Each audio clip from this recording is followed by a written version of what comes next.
So, Richard, thank you for joining Greymantle today to talk about some of your recent uh, articles for the site on the topic of China's moves to um, neutralize, incorporate, or at least intimidate the Republic of China, aka Taiwan. Can you explain to us a little bit the distinction between the hard and the soft blockade and which option you think China might choose? Sure, Mike. Sure. And thank you for having me here.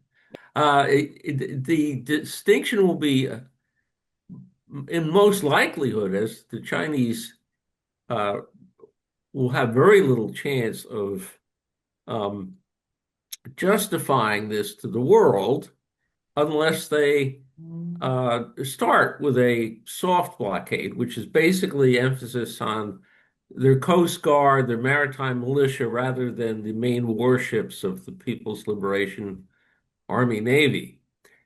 This will start, there'll be some legal fiction.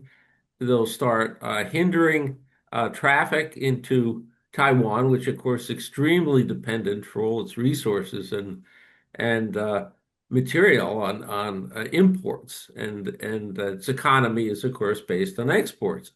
So the goal of a soft blockade would be to start making the Taiwanese so uncomfortable and to shift the rather large minority into a majority and shake the government into making compromises that would allow much more Chinese control. I think that would be the ideal soft blockade. It would be basically stopping ships, having lengthy inspections, declaring certain things contraband that would be probably commonly found on most vessels going to Taiwan, and generally gunking up uh, sea traffic and trade, as well as vital things like fuel.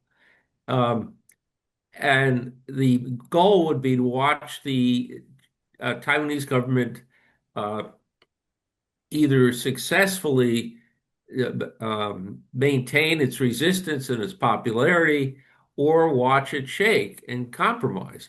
Now, the rest of the world will be immensely affected by the soft blockade.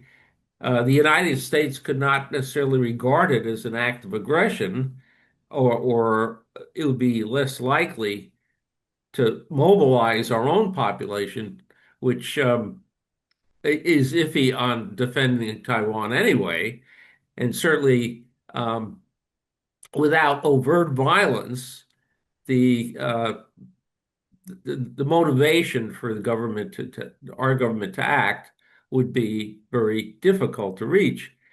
After a certain amount of time, say a week of this soft blockade, if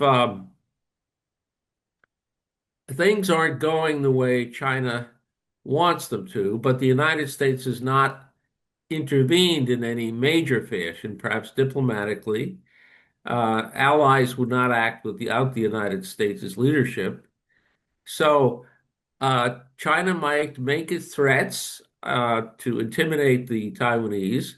And if those are disregarded, it would shift to a hard blockade, which would be involve, of course, a shift to more naval, missile, and air activity. Okay, and let's stop there for a second. So the distinction between the soft and the hard blockade here is that the soft blockade might just involve, the Chinese Coast Guard, not Or a really naval. quarantine, yes. It's really a soft blockade is like a quarantine of Taiwanese water space, so to speak, And and airspace, of course. and maybe airspace to some degree. But the idea is that the Chinese Coast Guard would start pulling over Taiwanese and foreign vessels heading into Taiwan and doing like these long, onerous inspections of the cargo and vetting of the crew, and not allowing certain ships to go into port and dock in Taiwan and really enter the Taiwanese space. But it's like to gum up commercial traffic in and out of Taiwan to put pressure on the Taiwanese government to accede to certain mainland demands, and also without having the United States or its Pacific allies get involved. If it's just a quarantine by the Chinese Coast Guard, then it's hard to view it as an act of war. And so that the Chinese can benefit from that by exerting pressure on Taiwan and in a less direct way, on other global actors by doing this sort of quarantine measure. And maybe this lasts for a week or maybe it lasts for a month.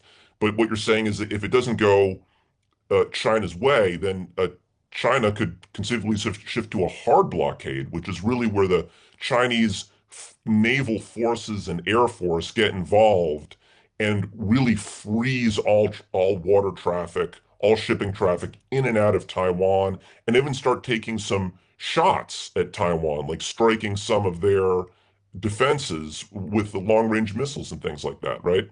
Exactly, and they'd be cutting off their all airspace, of course, too, as well as many communications with the outside world as they could, like cutting those 14 major undersea cables, which they've been practicing to do over the last year or so, and uh, specifically target, selectively target the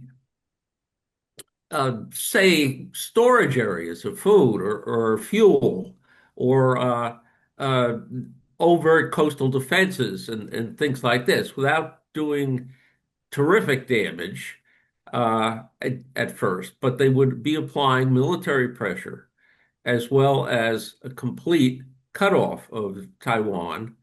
And they would probably not want to apply this too long. They'd be looking for the point where the bolts start popping and the gears stop shifting. There'd be all in addition to this, of course, there'd be a great deal of cyber warfare interfering with the distribution systems and infrastructure of Taiwan, and constant fake news flooding the airways, making it as uncomfortable as possible without as much overt damage that would be involve a kinetic over the beaches physical invasion. Hmm. And the hope would be that this pressure takes more danger for other nations to become involved. The United States are taking it seriously because violence is being committed. But whether it would go to full act of war to break this blockade with its and as well as coordinating with our allies, Japan and the Philippines and Australia. Um, the idea would be to still give a lot of purchase to what the Chinese could get away with without instigating uh, an active intervention on the part of the United States, and Right. hoping that the population's morale cracks and that the government accedes to their wishes. Once again, the hard blockade might not last too long because it wouldn't want opponents to start to get enough momentum to come together to intervene.